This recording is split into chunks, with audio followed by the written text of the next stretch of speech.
Hey guys, welcome back to Blurred Box. I'm Chloe. I'm Haven. I'm Pooja.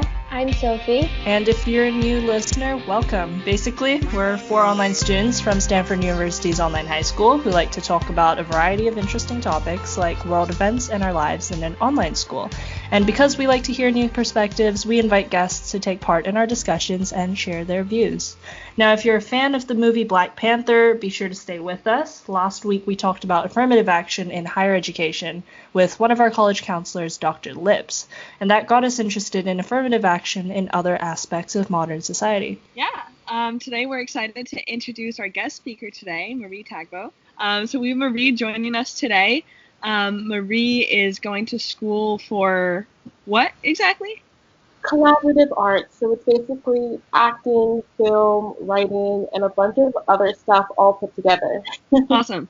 Marie is with us here today to talk about representation in Hollywood, specifically the representation of Black women in Hollywood. So before we jump into kind of our bigger topics, Marie, generally, I'd just like to hear what your thoughts on this are, what your personal experience with this has been, and what the importance of it is. And by it, you mean affirmative Representation. Representation. Oh my gosh, yeah. So I guess I'll give you guys a little bit of background on me starting out in acting. I've been acting, I want to say, for about 7 years. I started when I was like 9, and I did theater, and now I do film. And one of the biggest things for me is that I never had a role model going into film. And I would watch all these shows, and I would see white girls, and I would see sometimes brown boys, but I never saw a girl who looked like me. So that really was really hard for me because I was always like, maybe I can't do this. And that sort of changed when I was around 14, 15, and I saw Viola Davis. She was in The Help, and it honestly like changed my whole perspective. I mean, it's really hard to get started in the industry, but it's really hard to get started at like, I think Viola Davis was in her, I think, 40s or a little bit older than you typically get in the industry. And she was this amazing powerhouse of like an actress. Like she just, you see her ugly cry, and it's just like, you feel that. And it really let me know, it's important. And I, going on, saw myself to be sort of a role model, I guess, for other girls who are younger than me. My fan base became largely young Black girls, and I realized it's so important to have that image because sometimes you don't know if you can do something, or you don't see someone who looks like you doing it, and you think, maybe it's not for me. And I think that's starting to change, and that's why representation is so important. Yeah, and speaking of your fan base, could you actually tell us a bit more about, you do run a YouTube channel and the other things that you do amongst outside of school to give our audience a bit of a feel as to who you are and kind of what you do as well? Yes, so I do have a YouTube channel. I wouldn't say it's like the biggest YouTube channel, but I do have a community of young people that I talk to about acting. Recently, I came out with a book called How I Became a Teen Actor, which is basically talking to young teens about how I started in the industry, how to get an agent, how to get headshots, and how to do this. Sometimes you don't live in LA and you don't have anyone else around you doing it, but this is your dream. And I wanted my platform, my Instagram, my YouTube channel, my book to be about, hey, anyone can do this. Here's how you do this. Here's step by step everything I've learned over the past 5 years, and I'm giving it to you guys, and run with it. Do what I did. So glad you're giving representation because a lot of people just don't realize how important representation is. Like, culture reflects our society, but culture reflects us. To see people of color in the big screen or dominating whatever field they want to, it gives me hope that I can do the same. Yeah, because absolutely.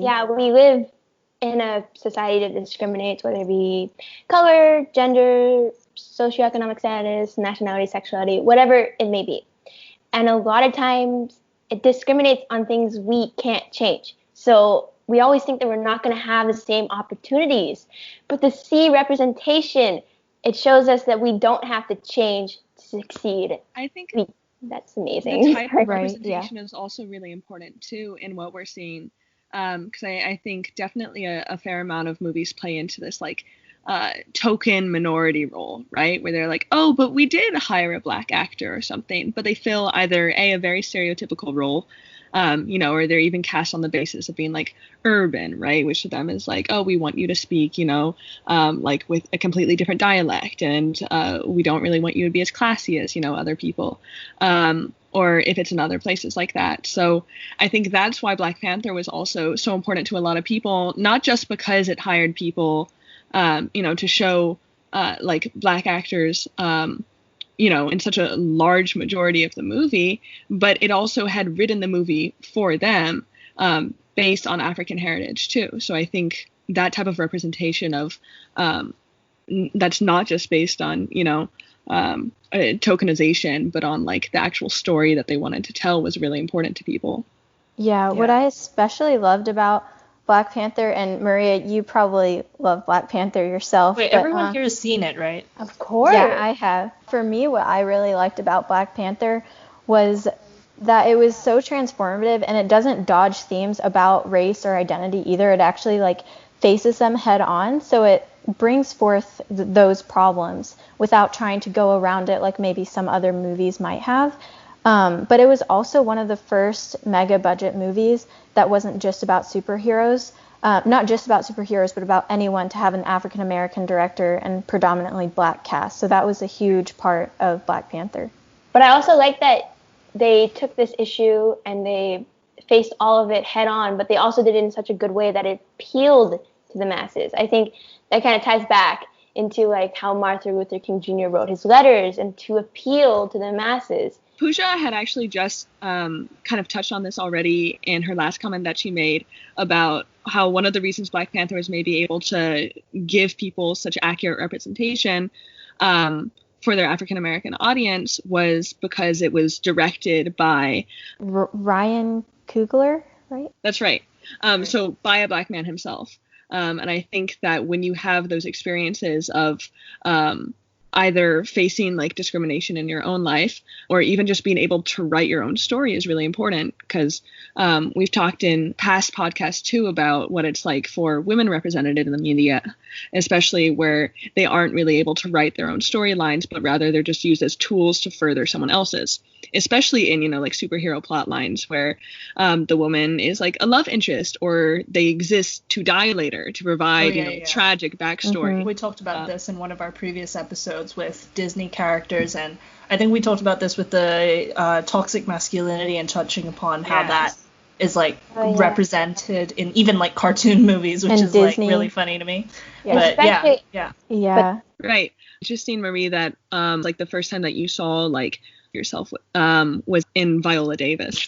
All you guys have done your read. You guys are very well versed on what the industry is and how representation of, I don't want to say skewed, but it is sort of problematic in our current industry. I think Haven, you pointed out this sort of idea of like the token minority, and I think that's such an impactful, thought, because if we kind of had this sort of affirmative action, even though it was kind of not really said, where you have to have the token Black friend, or you have to have maybe a woman. But what was happening with these characters is that people would sort of just like push them to the side and be like, oh, we casted a woman, we're done. But it would end up just being she's a sidekick, she's a side chick, she's the love interest, but her own life doesn't exist outside of that. And you see that so much. You see that also with Black female characters or Black characters, where they're the best friend. I mean, how many times have we seen the white male lead and his sidekick Black friend? I'm thinking about Cher and was it Monet from Clueless? That was, yes. I was just about to say that. It was the first thing I was thinking of, because you have, yes, girl, I'm here, I'm going to support your relationship. You even see that with Tall Girl, which is this new movie that came out, and that movie blew my mind, because it's this, you can tell privileged white girl, and not that she can't have her own struggles, but spends the entire movie complaining to her Black African American friend about her struggles, and her friend has basically no issues except for maybe she doesn't know about fashion. It's crazy. So I think you guys really hit the nail on the head of that. It can't just be diversity. We can't just have a label and be like, this is diversity and we like it like this. It has to be portraying people as these well fleshed out characters. And I definitely know for me, it's not very explicit. It's never like, oh, we don't want you to audition for a movie. It'll be like, main character, female, Caucasian. It's always Caucasian, and she always has to be sexy, pretty, hot, and any character that was going to be the best friend character is characterized as any ethnicity. So anyone can be the best friend character, but it's only the main character leads that are reserved for white people. And it's almost changed sort of now, but it hasn't gotten much better, and now there's a lot of colorism mixed into that. So it will be like, yes, we want a mixed girl for the main character. We want African American / Caucasian. We want in Zendaya. We want Zendaya. We want Yara Shahidi.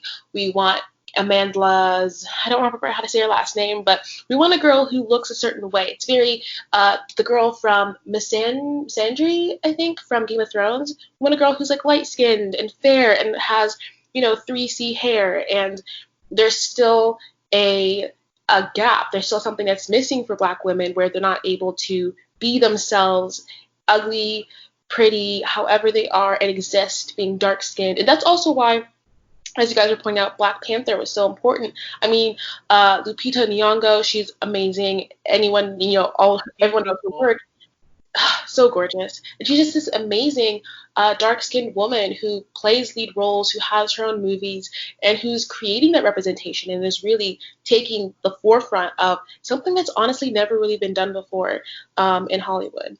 Right. And from that, do you think that, have it being one of the best-selling movies of all time and having the impact that it did, like we've talked about, in your opinion, it should be a very positive step, or we would assume, right, that it should be that positive step to lead to more opportunities in Hollywood for you, or no? Yes, and I've definitely seen a change, especially after Black Panther. And I think what Black Panther did is that it showed that people want to see Black stories. They want to see an African American cast. They are willing to pay money. It's valuable. And I think once you can convince people that there's money behind what they're doing, they're more incentivized to do it, which is sad because it's like these movies should have been made anyway.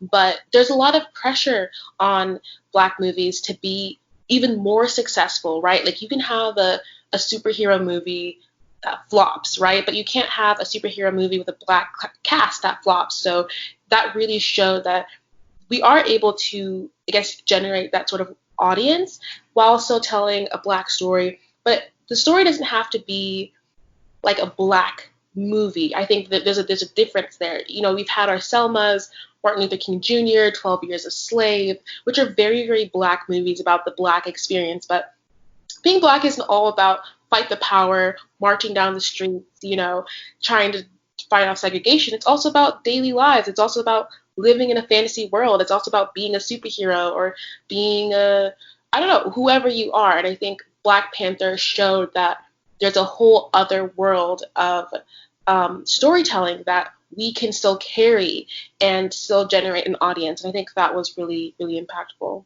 But yeah, I was saying was that Black Panther did a great job just facing these problems head out, but in an appealing way. I think through a superhero film and through a Marvel film, it was a great way to access the general population and show awareness about this issue. And I also thought it's very important how you bring upon your message. If you want to appeal to the masses, you have to make sure you convey it in the right way. I think that's what Martin Luther King Jr. did in the past with his letters. He made sure he brought his message for the population without being super, I don't know how I would put it, but he crafted his letters in a way where it would resonate with everyone. But that's really important, I guess. Right. I might even, I think it's interesting that one of the things that you said, Sophie, in that Black Panther, I think you said confronted this issue head on. The issue I guess you're referring to would be maybe representation in media, right? And it's interesting because I think that there were differing opinions on whether that was actually a significant purpose of the movie, right? Where just like Marie was just saying, not every movie is about being Black as a storyline. And definitely even I mentioned before, I think it was great that they wrote their characters with like cultural context. And there was also huge themes throughout that movie. You know, the whole idea of Wakanda is like, what if colonialization didn't happen, and what if we'd been left alone and been able to create something great, you know? So definitely there are trends of that. But I think one of the great things about Black Panther was that it was also written as a superhero movie, you know, and it was a pre-existing movie. So it wasn't written as like, okay, we've got to throw people a bone, you know, and write something for them, you know, but it was written as like a part of the Marvel franchise, and those are really good movies. And I think that was maybe one of the reasons why also that representation kind of clicked, because it was also something that was familiar to us. You know, Black Panther succeeded in large amounts because, you know, Black communities went out of their way to support it, you know, because you know, you recognize the importance that representation has once you're able to see it. But it was also just a good movie because people were more likely to, you know, understand, you know, and not feel threatened, you know, by maybe not seeing themselves represented on the screen as much. And I feel like it was a good, for those people that did feel less represented, you know, like white people who went to the theaters and were thinking like, okay, I don't see myself in this movie at all, except maybe Martin Freeman, you know, I don't think anyone really wants to relate to, no shade at him. But I think that the people who are self-aware about feeling that way are able to kind of maybe see why this representation was important, going back to the importance that Marie had placed on it earlier. Yeah. I think that kind of speaks to how representation isn't just it's not just a modern thing, right? To have representation for Black people, you have to build it in. You have to start creating things, right? Like the comic Black Panthers existed as like this sort of image in a comic. I used to watch him as a character in superhero shows, you know, when I was a kid, and he's obviously existed a lot longer than that. And it's important to understand that's why it's not an easy solution to just make a Black movie, right? You have to build. You have to have, we don't have a Harry Potter yet for Black people or for Hispanic people. We don't have a Percy Jackson or any of those things. And that's what makes it hard for it to change. You have to kind of go step by step, making more books, making more movies, making more web series that do just have, you know, African American people. And I think this connects to something we're probably going to talk about later, but for example, with Idris Elba and James Bond, you can't,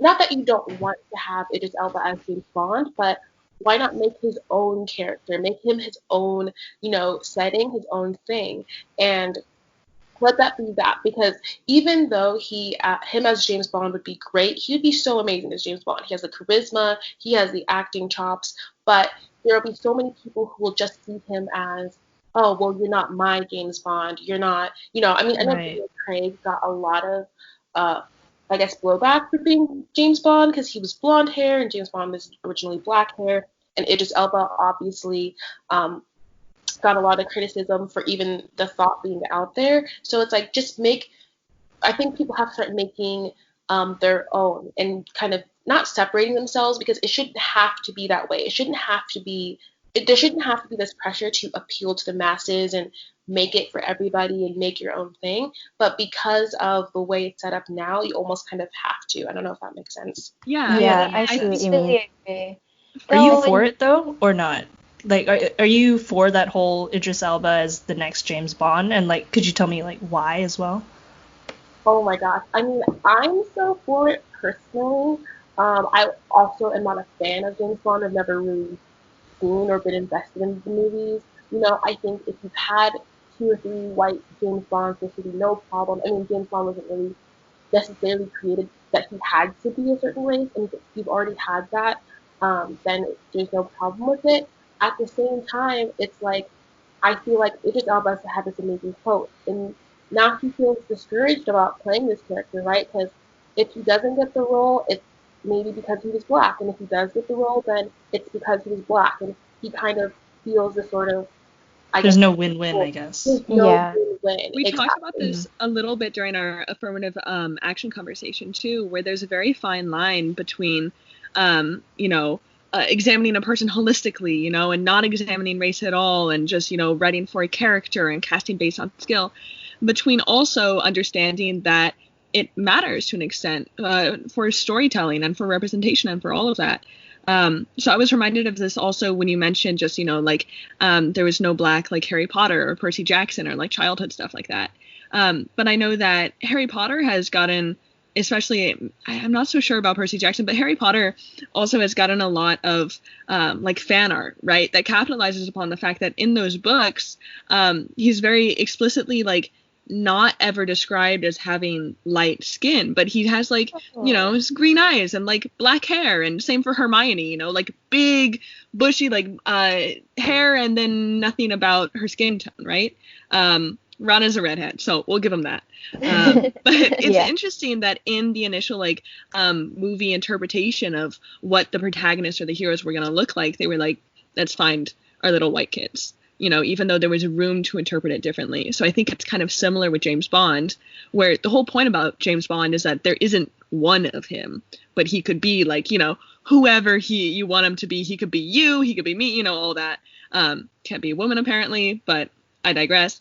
But it's interesting that people are so opposed to that, because like you said, like it's not my James Bond, it's not the one I'm used to seeing. And that was probably a big reason why people are afraid to take these literary characters too, and feel like they're doing something with them, like they're changing who the character is meant to be, even when it's their skin tone or their race or whatever isn't ever mentioned. So it's like we assume the hero to be white, and that it's problematic for us to stop assuming that. Oh my God, that is exactly correct. I think assuming it to be white. I think you saw this with Black Ariel. I think they just cast Halle as Ariel, and she's gorgeous and she can sing, and she's a fish. So fish don't have race. They don't have race. But apparently they do, and it was a huge thing on the internet. And I think people almost feel like it's oppressive to them that they're not being represented in these characters that they've seen growing up. And I think I can understand that to a certain extent, but I think what I would love people to know is that if you've grown up seeing yourself in almost every Disney character, in almost every fantasy fiction, spy novel, superhero movie, you can't understand how important it is to, see a Black Ariel or a Black James Bond, or even, a Hispanic. I think they had a Spider-Man, he's Hispanic and he's Black, and that was really cool. But so it might feel like oppression to you to see your character switched. But I wish people could know that if they take a step outside of themselves and see, hey, I've had this, let me give it to somebody else. It's somebody else's turn. It's a really helpful perspective to see why representation matters. Marie makes a very good point there. Great point. Yeah. It's less about one person dominating the other, but more about everybody having some sort of equal opportunity and not just conforming to one standard or just assuming one thing. So I really resonate with what you said, especially because young girls and boys, especially of color, they look up to the people who they see in media. And if they don't see someone of their color, it's very hard for them to feel like they can also aspire to be that one day. Yeah. And so I think it's great that you saw that in Viola Davis, and you inspired to kind of follow the path that she had also set. And even you being, it still wasn't popular when you entered the acting field for women of color to be involved in filmmaking and acting. So I was just wondering what sort of advice you give to your followers regarding that, and what questions they approach you with, because I'm sure there's a bunch of young girls of color who approach you about entering acting. I have to say, first of all, I love this question, and I think I really appreciate this question because it's such an important thing for my platform to, and what I would say to young girls is to know that they can do it. And it's so hard because, you do see it starting to change. There's this amazing movie that came out, Stella and the Spades, and it's about these two Black girls at this boarding school, and it reminded me of me. And it only came out this year, but it shows that there's a sort of a sort of turn in the industry. You see Euphoria, you see, oh, Never Have I Ever, so many cool, amazing shows that are changing. So right now, if you're an African American girl, if you're an Indian girl, if you're an Asian girl, like there's so many opportunities now more so than ever because I think people want to see that and they're recognizing the value in that. So look at yourself in the mirror, tell yourself you can, find a role model, really look for there's always a few, even though there's not many, there's a few movies out there for everybody. So pick those actors and try to follow their career path. And know that, maybe your hair is different. My hair is in dreads. And, maybe not every casting is for you, but the ones that you do have, take those castings and just show them why it's important for you to be seen, for you to be heard, what special thing you have, because everyone's special and you can change the industry just by being you. Oh, that's I so love that. great. Oh my God. Yeah, that's great. Marie, one thing that we've started to do on this podcast, as you may be familiar with our Blurred Box podcast, is we introduce the concept of a box that's relevant to the discussion at hand, and we're going to ask you to kind of identify some words or phrases that you feel fit inside that box of the word, and then words or phrases that you feel are outside the scope of that. We've switched this up a little in the past, so I think for this one, the box segment that we wanted to hear from you today was a little more broad, more about what you think the positive impacts would be and what you think maybe more negative impacts would be of this kind of idea of affirmative action in Hollywood. So maybe casting someone on the basis of their race or otherwise writing roles with that in mind. Yeah, I think that's such an interesting question. And is it okay if I start with the negatives? I think that would Yeah, go ahead. It's up to you. Yeah, don't worry.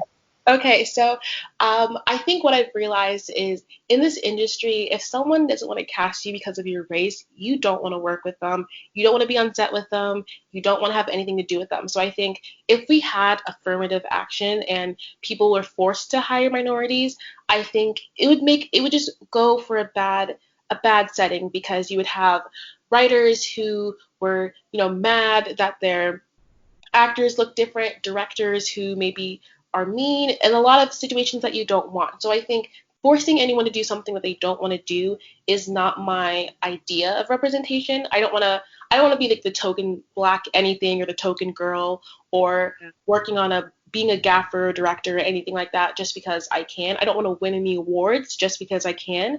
What I do think is the positive is that taking discussions like this, taking the time to imagine stories for women, for people of color, for disabled people, for LGBTQ people, taking the time to show that honestly makes for a better TV show. It makes for interesting characters. People don't want to see the same stories anymore. We want to see stories of the people that we know. And I think that's really important. And once you have that, you'll see like the most popular shows now are the shows that are diverse because it gives you a variety of real stories that you can connect to.